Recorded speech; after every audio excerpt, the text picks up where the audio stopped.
আসসালামু আলাইকুম, welcome to my channel আলপনাস কিচেনে সবাইকে স্বাগতম। কেমন আছেন আপনারা? আপনাদের দয়া আমি অনেক ভালো আছি। চলে আসলাম নতুন একটা ভিডিও নিয়ে। আজকে আপনাদের সাথে শেয়ার করব ইলিশ মাছ দিয়ে চাল কুমড়োর পাতলা ঝোল। তো দেখুন, এখানে আমি চাল কুমড়াটাও খুব সুন্দর করে কেটে নিয়েছি, পিস পিস করে আমি আমার অনুযায়ী কেটেছি। আর আমি এখানে ইলিশ মাছ একটা দেখিয়েছিলাম, পরবর্তীতে আমি আর একটা কেটে নিয়েছি, পরিষ্কার করে ধুয়ে পরিষ্কার করে নিয়েছি। এখন চুলায় কড়াই বসিয়ে দিলাম।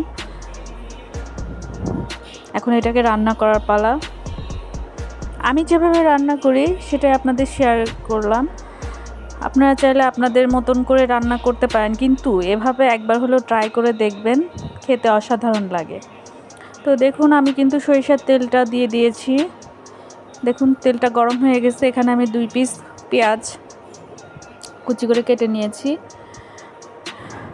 হালকা ভাজা হয়ে গেছে। দেখুন এই পর্যায়ে আমি দিয়ে দিলাম কাঁচা মরিচ ফালি করে রেখেছিলাম সেটাই, আর দিয়ে দিলাম কিছু আস্ত জিরা। এটা অপশনাল, এটা আপনারা না দিতে চাইলে নাও দিতে পারেন, আমার ভালো লাগে তাই আমি দিলাম।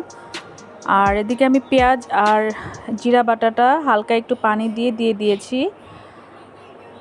আমি কিন্তু এই ইলিশ মাছটা রান্না করতে জিরা আর পেঁয়াজ বাটাটাই দিব। আর এখানে দেখুন আমি হলুদ দিয়েছি পরিমাণ মতন, আর জাস্ট কালারের জন্য কিন্তু আমি মরিচের গুঁড়াটা ইউজ করব, কারণ আপনারা খেয়াল করবেন মরিচের গুঁড়া, ইলিশ মাছে মরিচের গুঁড়াটা খুব একটা ভালো লাগে না। কাঁচা মরিচ দিয়ে রান্না করলে টেস্টটা বেড়ে যায়। আর লবণ দিয়ে আমি আগে কুমড়োটা ভালো করে কষিয়ে নিব।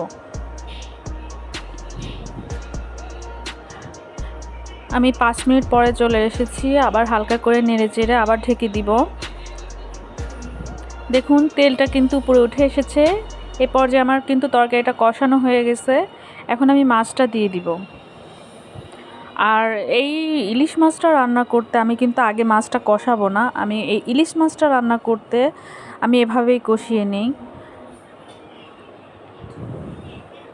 অন্য কোনো মাছ হলে আমি আলাদাভাবে আগে কষিয়ে নিই মাছটা, কিন্তু ইলিশ মাছটা যখন রান্না করি তখন কিন্তু আমি এভাবেই রান্না করি। তো দেখুন মাছটা আমি হালকা একটু ভাপ দিয়ে নিয়ে তারপরে কিন্তু ঝোলটা দিয়ে দিচ্ছি।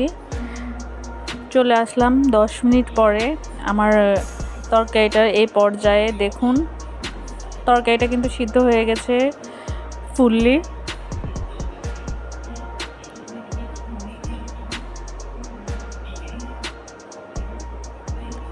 আমার তরকারিটা কিন্তু প্রায় শেষের দিকেই চলে এসেছে রান্না। আর কাছের এবং দূরে যেখান থেকে আমার ভিডিওটা দেখছেন, দেশের এবং দেশের বাহিরে, সকলকে জানাই অসংখ্য ধন্যবাদ। আপনারা এভাবে আমার পাশে থাকবেন। আর যারা আমাকে সাবস্ক্রাইব করে পাশে আছেন তাদেরকেও জানাই অসংখ্য ধন্যবাদ। আর যারা এখনও সাবস্ক্রাইব করেননি প্লিজ করে ফেলুন। আপনাদের একটু ভালোবাসা আমাদেরকে অনেক দূর এগিয়ে যেতে সাহায্য করবে, আর আমাদের উচিত সবাই সবার পাশে থাকা। তো দেখুন আমার কিন্তু মাছটা প্রায় শেষের দিকে, আমি এখন চুলাটা অফ করে দিয়েছি। দেখুন আমার মাছের কালারটা কিন্তু অনেক সুন্দর হয়েছে, মাশাআল্লাহ, খেতেও কিন্তু অসাধারণ হয়েছে।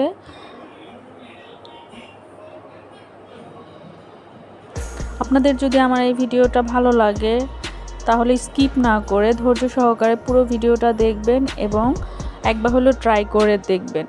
আর কেমন হলো না হলো রান্নাটা অবশ্যই জানাতে ভুলবেন না কমেন্ট বক্সে।